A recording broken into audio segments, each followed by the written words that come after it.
안녕하세요. 저는 개인 에스테틱 가게를 운영하고 있는 30대의 평범한 여성입니다. 우연히 이 채널을 알게 된 뒤로 가게에서 혼자 정리를 할 때면 심심한 마음에 이곳 사연을 열심히 듣고 있어요. 그렇다 보니 매번 듣기만 했던 제가 이렇게 사연을 직접 보내게 된 것이 제게는 뜻깊은 일이기도 하네요. 사연을 보낸다는 것은 누군가에게 얘기하고 싶을 만큼 가슴에 사무칠 일이라는 거겠죠. 그러한 마음을 조금이라도 풀고 싶어 이곳에서 제 사연을 꺼내볼까 합니다. 그러면 여러분들 잘 들어주세요. 막상 이야기를 시작하려니 언제 어디서부터 이야기를 꺼내야 할지 모르겠네요. 아무래도 어린 시절의 이야기부터 시작을 해야겠습니다. 제게는 어릴 적부터 아버지가 없었습니다. 저희 엄마는 미혼모로서 저를 혼자 낳으셨고 그동안 남편 없이 혼자 자식을 키우시느라 참 고생을 많이 하셨어요. 갖은 고생을 하시며 저를 길러주셨기에 제게는 누구보다 자랑스러운 우리 엄마였지만 세상 사람들은 그런 우리 엄마를 그저 미혼모란 이유로 손가락질했습니다. 여자 혼자 자식을 기르는 것만으로도 고생스러운 일인데 거기에 미혼모 꼬리표를 달고 평생 세상 편견에 시달려야 했으니 엄마가 얼마나 고생이 많았을까요? 미혼모라는 이유로 따라붙는 사람들의 괄시 때문에 저희 모녀는 늘 여기저기 이사를 다니며 떠돌이 같은 생활을 해야 했습니다. 하지만 어디로 이사를 가든지 저희 모녀는 동네 사람들의 눈총을 받아야 했고 저는 미혼모의 딸이라는 이유로 어른들의 동정을 받는 한편 같은 이유로 배척을 당하기도 했습니다.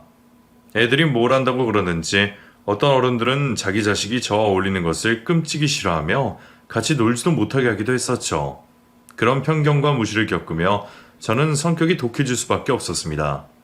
저희 엄마의 워낙 여린 성격이셔서 남들이 앞에서 욕을 해도 아무 말 하지 못하셨지만 그런 엄마와 달리 저는 어린 시절부터 어른들과 말싸움을 벌일 정도로 맹랑한 성격이었습니다.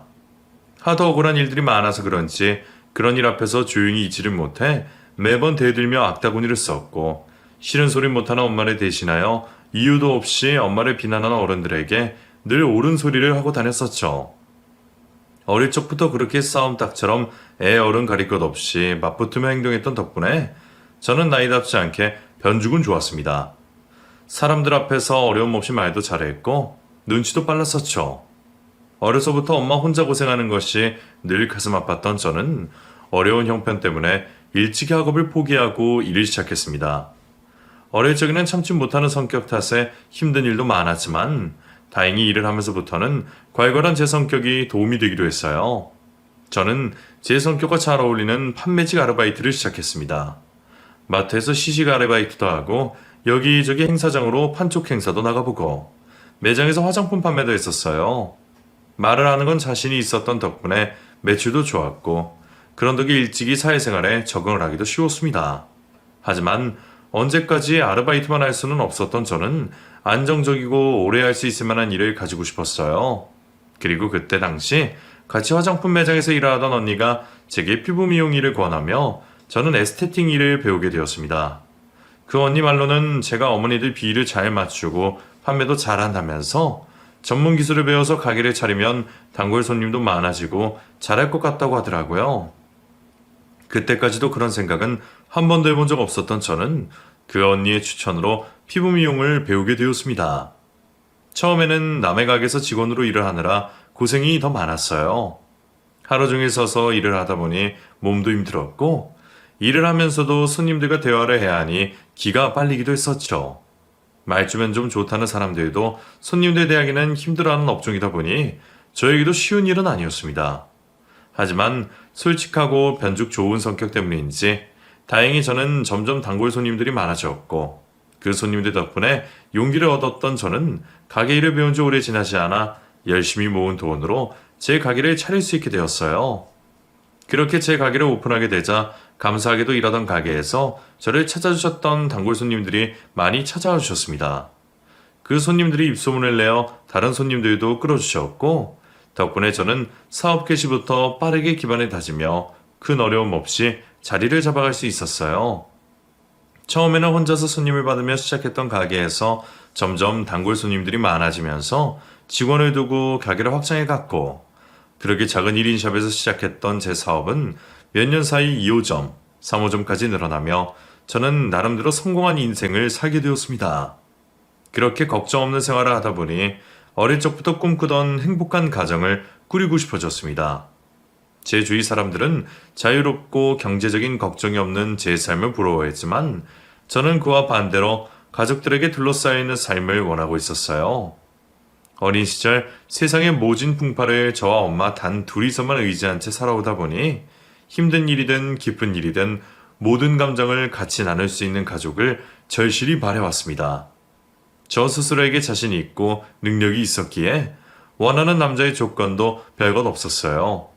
딱 하나, 착하기만 하면 되었습니다. 좀 심하다고 생각할 정도로 착하기만 하면 더 바랄 것이 없었어요. 굳이 하나 더 바라는 게 있다면 한 가족이 될 남편 내 가족들도 착한 사람들이었으면 했죠. 하지만 나이를 먹은 만큼 먹은 제 또래들에게서 그런 때묻지 않은 사람을 찾는 건 쉽지 않았습니다. 제 능력 또는 성격 때문에 먼저 다가오는 이성들은 많았지만 하나같이 착한 남자라고 하기에는 거리가 먼 사람들이었어요. 그러다 고등학교 시절 친하게 지내던 동창에게 한 남자를 소개받게 되었죠. 공사에 필요한 공구를 직접 설계해서부터 생산까지 하던 작은 사업체를 이끄는 남자는 저와 비슷한 꿈을 가진 사람이었어요. 아들, 딸 하나씩 낳아 일주일에 한 번씩 가족들과 평생 모임을 가지며 사는 게 꿈이라고 말하는 거였죠. 그 꿈을 부끄럽게 말하는 남자를 보며 저는 무장해제 되어버리고 말았어요. 저런 꿈을 가진 사람이라면 분명 가정적이고 착한 남자가 아닐까 생각을 하게 된 거죠. 그리고 저의 예상과 같이 그 남자는 무척이나 다정다감하고 착한 사람이었습니다.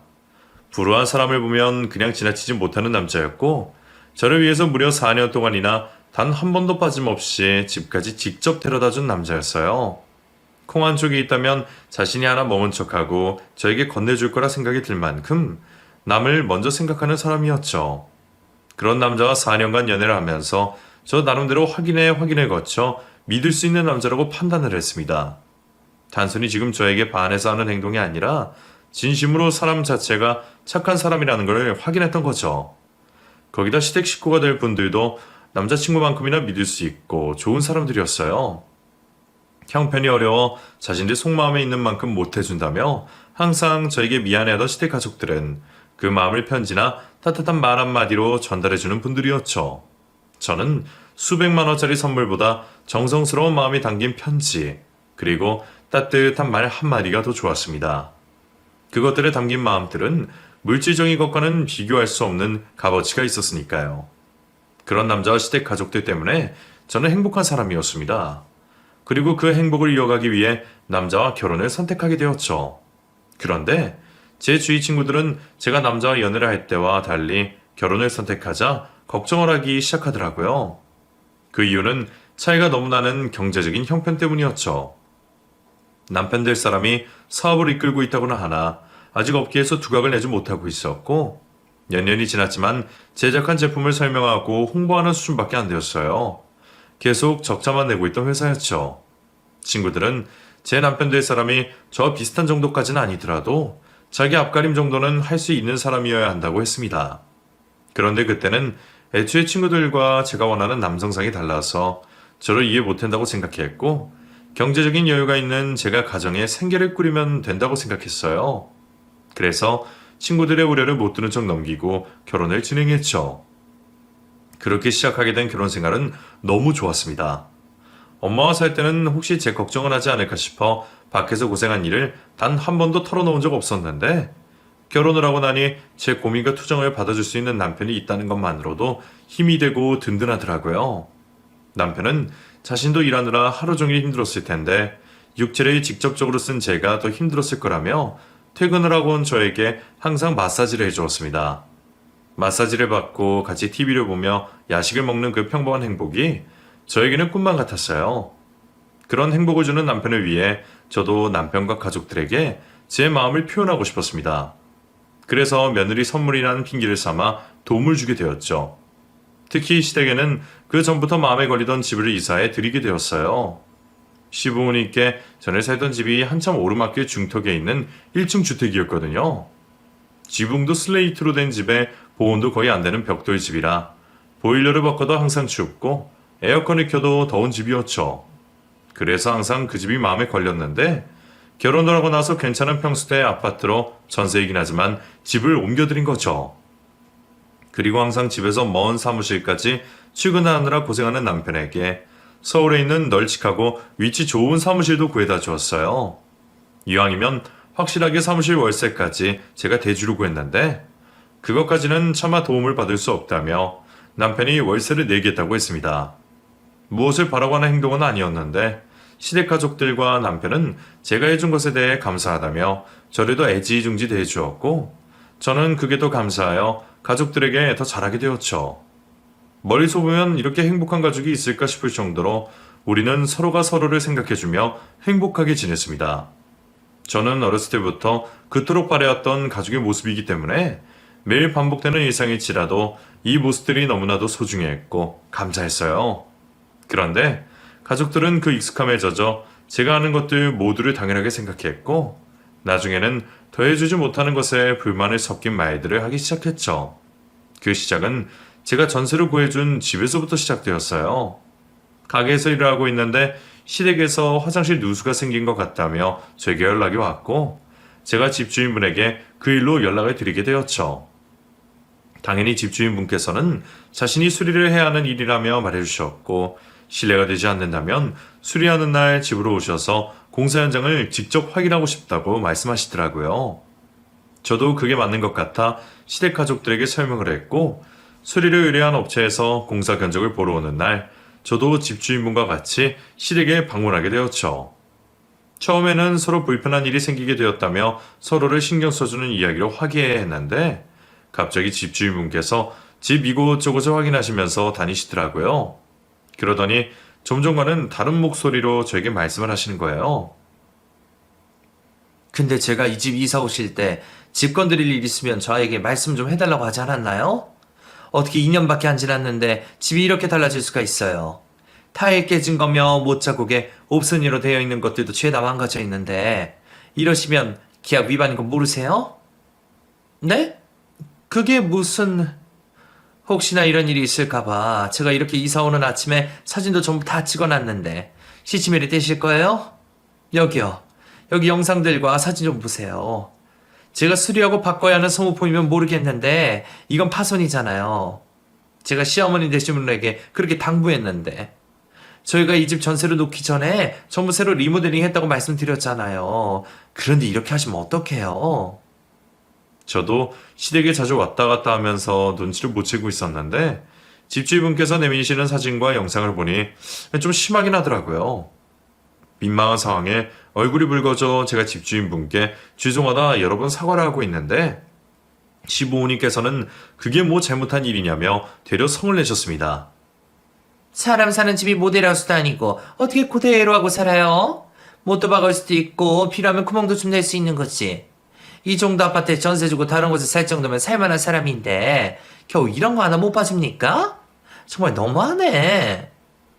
적반하장으로 나오는 모습에 집주인분께서는 오히려 기가 차다는 표정이었고 저는 그런 집주인분에게 시부모님 대신에 기분을 풀어드려 사과를 하게 되었죠. 안 그래도 전세 만기가 얼마 안 남은 상황이었는데 계속 시부모님이 일을 꼬이게 하시더라고요. 시부모님께 집을 해드린 제가 보기 좋다며 전세금도 안 올리신 착한 분들이었어요. 다른 집들에 벌써 몇천만 원씩 오른 상황인데 말이죠. 그러다 보니 이번 일로 전세금이라도 오를까 싶어 제가 집주인분께 싹싹 빌다시피 했죠. 당연히 파손된 부분을 제가 변상하겠다는 약속을 하고 다시는 이런 일이 재차 발생하지 않겠다라는 합의서를 적은 후 이 일을 마무리할 수 있었습니다. 그런데 겨우 제가 그 일을 마무리했더니 시부모님께서 이상한 소리를 하시더라고요. 그러게. 네가 전셋집이 아니라 자가를 구해다 줬으면 이런 일을 없지 않냐? 사람이 단 하루를 살아도 마음 편히 살아야 한다고? 내 집에서 내 마음대로 편하게 살아야 하는데 이거 무슨 남의 집 산다고 눈치를 봐야 하니? 여기서 한 2년 정도 살면 네가 집 하나 장만해주는 줄 알았는데 내가 더 기다려야 하는 거냐? 이곳에 이사를 온 첫날 제 덕에 이런 곳에도 살게 되었다며 눈물을 흘리시던 시부모님께서 겨우 2년도 안 되어서 태도가 싹 바뀌신 거예요. 저야 어이가 없었죠. 이게 그 유명한 물에 빠진 사람 구해주니 보따리 내놓으라 한다라는 그 어이없는 경우인 겁니다. 그뿐만이 아니었어요.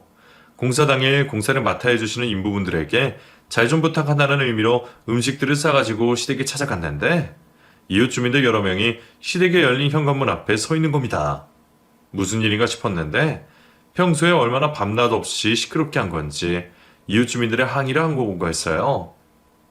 평소에는 주민들이 항의를 하러 와도 모르쇠로 문을 열어주지 않는데 공사 때문에 열린 문을 보고 주민들께서 찾아오신 거죠. 이 성난 주민들을 달래는 일도 결국 제가 해야 했습니다.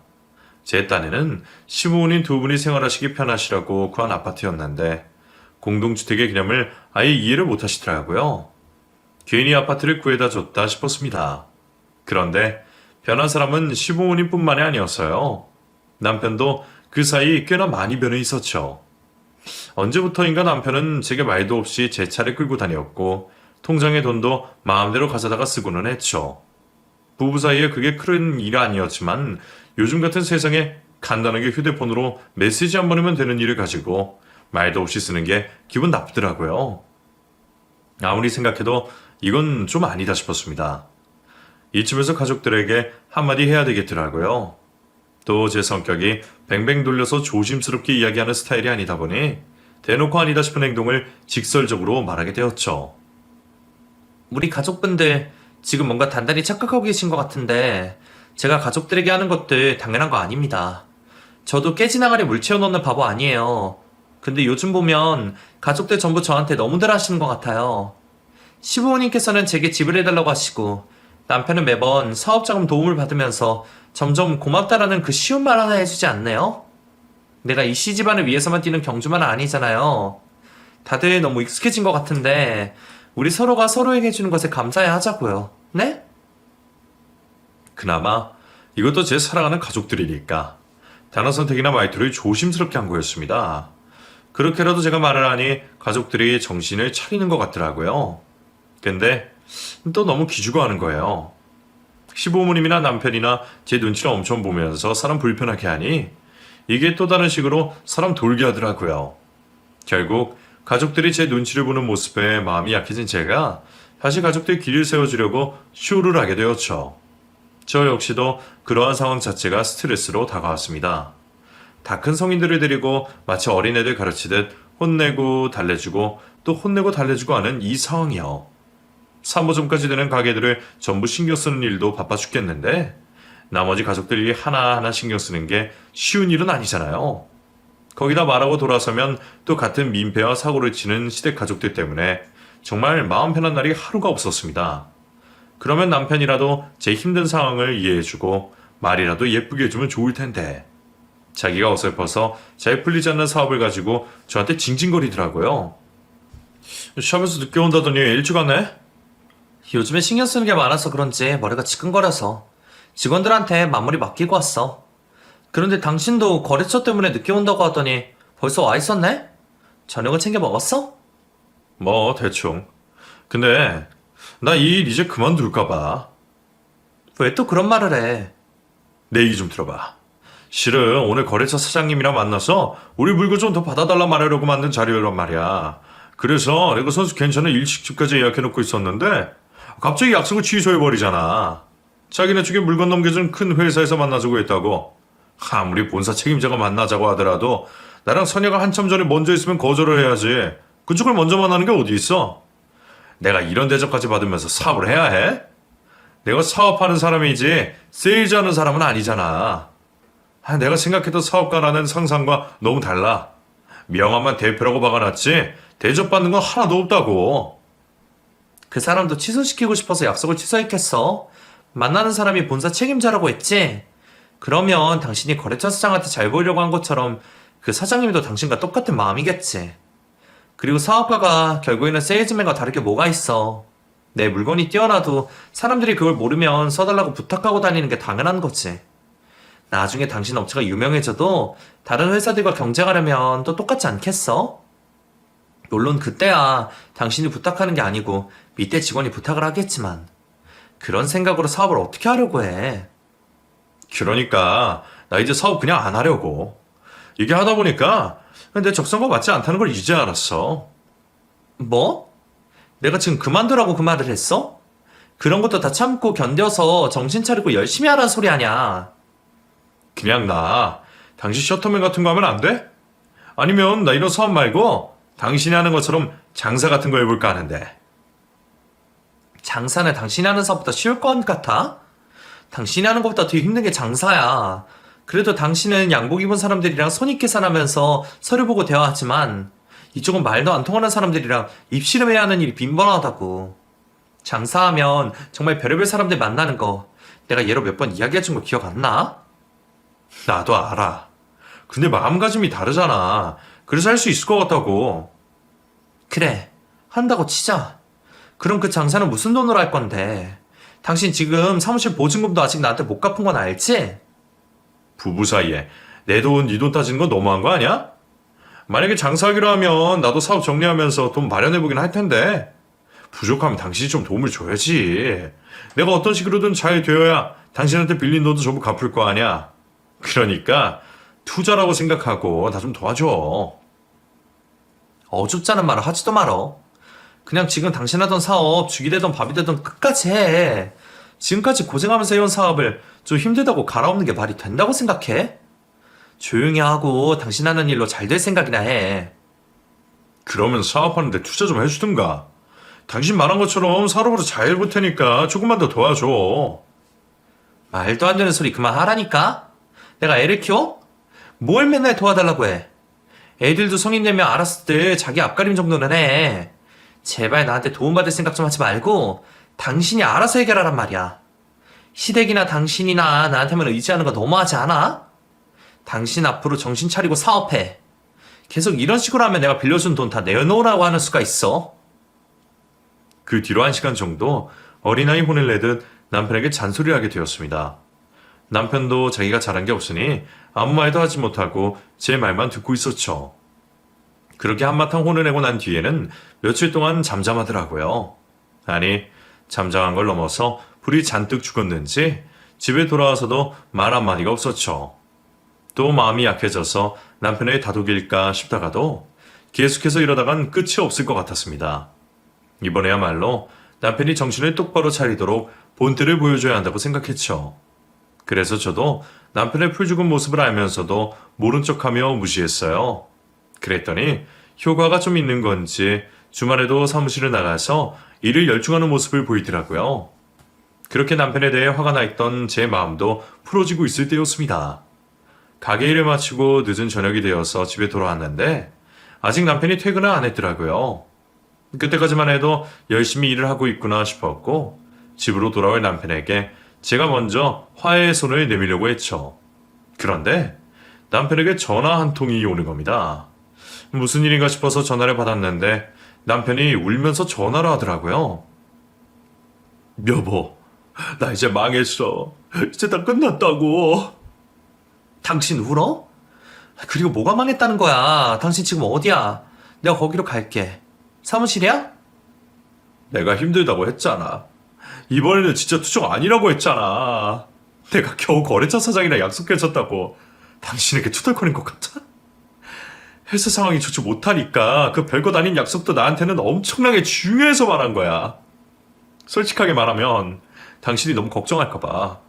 근데 나름대로는 당신 알아차리지 못하게 하면서 위로받으려고 꺼낸 말이었는데 이런 말이 이제 다 무슨 소용이겠어. 다 망해버렸는데. 여보, 지금까지 미안했어. 나 같은 놈 뒷바라지 하느라 많이 힘들었을 텐데. 그리고 우리 가족들 신경 많이 써줘서 고마웠고. 여보, 당신 지금 어디야? 당신 술 먹어서 감정이 격해져서 그래. 내일 되면 또 아무런 일 아니라니까? 그리고 내가 있잖아. 당신 힘들면 내가 도와주면 되지. 내가 당신 있는 곳으로 갈게. 다른 생각하지 말고 어디 있는지 말해. 아니야. 나는 생각의 정리 다 했어. 전화 끊을게. 남편의 전화가 끊긴 뒤로는 정말 정신이 없었습니다. 제 연락을 받지 않은 남편을 찾기 위해 남편 사무실로도 찾아가고 동시에 경찰과 소방서에도 전화를 하면서 제발 남편이 무사하기만을 바라고 있었죠. 그런데 이게 어떻게 된 일인지 찾아간 남편 사무실 안쪽이 텅 비어 있더라고요. 남편은 모습이 전무하고 사무실 집기들도 전부 온데간데 없었습니다. 이게 무슨 일인가 싶어서 1층으로 내려가 건물을 관리하고 계신 분께 여쭤보니 남편 사무실이 며칠 전에 정리를 다 하고 나갔다 하더라고요. 사무실까지 정리한 줄 모르고 남편에게 냉랭하게 굴었던 그 시간이 후회스러웠습니다. 이제 남편을 어디 가서 찾아야 하나 싶더라고요. 그때 남편에게서 문자 한 통이 날라왔습니다. 여보, 이제 세상에 미련 없어. 그 문자 내용을 보게 되자 그나마 조금은 가지고 있던 희망마저 무너지더라고요. 저는 그 문자 내용을 들고 경찰서에 찾아가 다시 한번 남편을 찾아달라 부탁을 하게 되었습니다. 경찰 쪽에서도 상황의 심각성을 인지하고 남편의 문자 발신 전화국의 위치를 파악하여 수색을 해봤지만 숲속에 떨어져 있는 핸드폰만 발견했을 뿐 결국 남편은 찾지 못했어요. 경찰 측에서는 실종된 남편의 생활 반응이 확인되면 곧장 저에게 알려주겠다고 했지만 경찰 소식만 기다리며 앉아있을 수는 없었습니다. 제 손으로 남편을 사지로 모른 것 같았던 저는 가게 일을 제쳐놓고 남편을 찾는 데 시간을 할애했어요.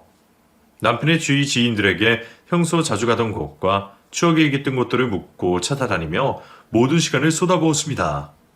마음 같아선 제 모든 걸 바꿔서라도 남편을 찾고 싶었죠.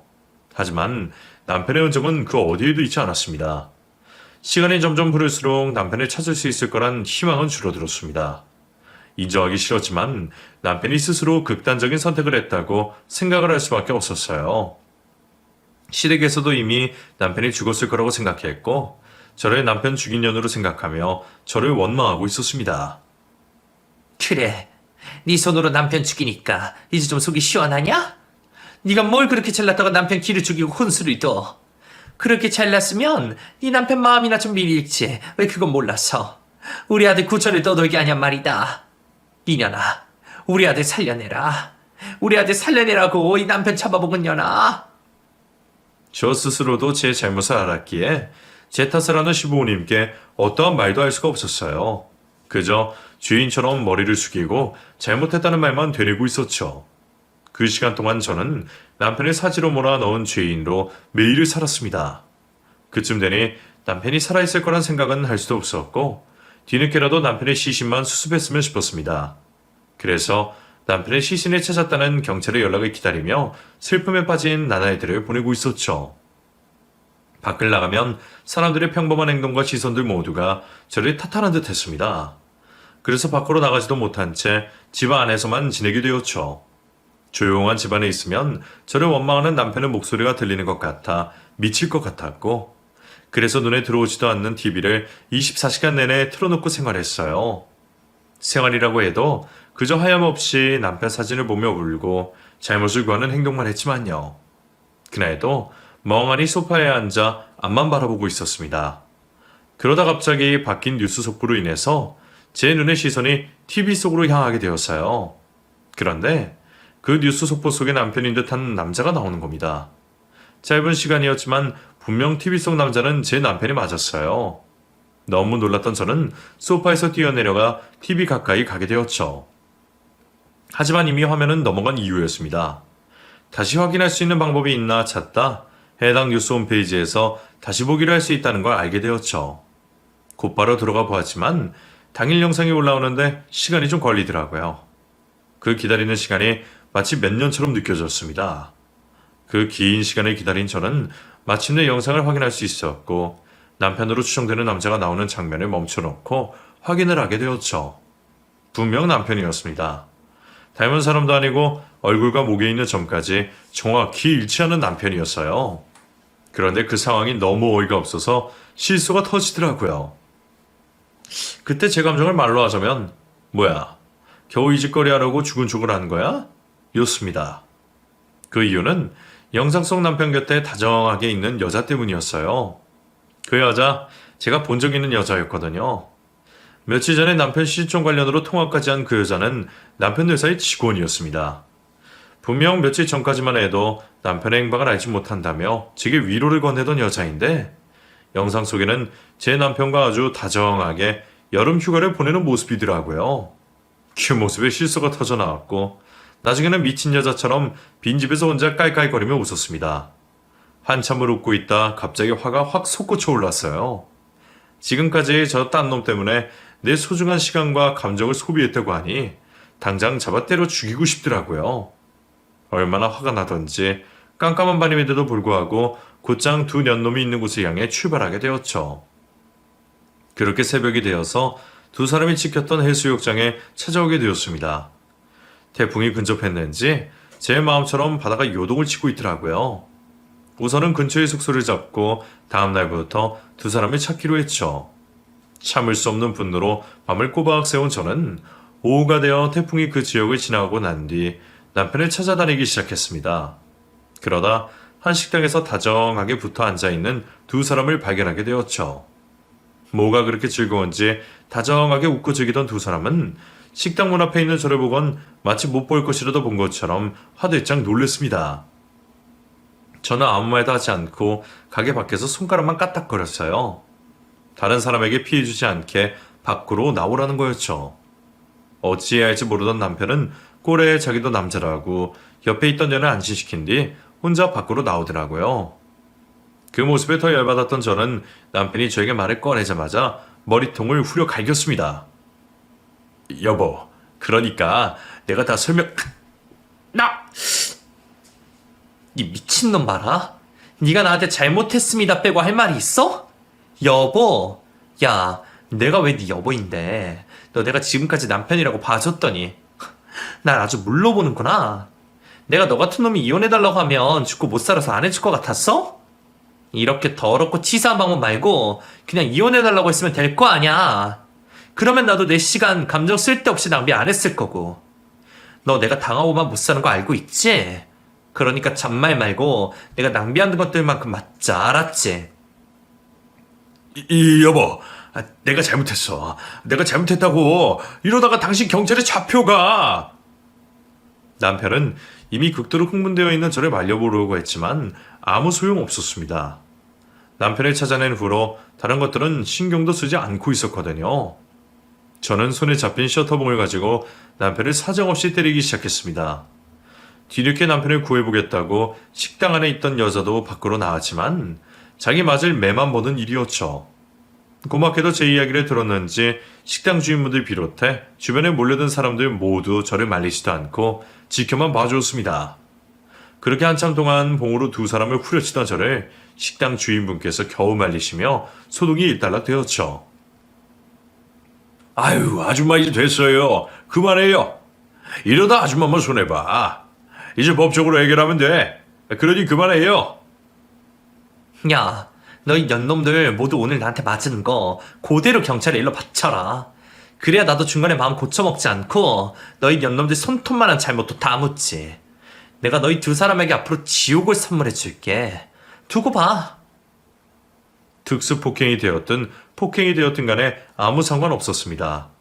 내가 감옥에 가는 일이 있어도 제 화가 풀릴 때까지 두 사람을 괴롭히겠다고 다짐을 했거든요. 그렇게 저는 또 남편이 도망이라도 가서 숨을까봐 그 자리에서 경찰에게 제 손으로 전화를 했습니다. 제가 조사받을 것을 감수하고 말이죠.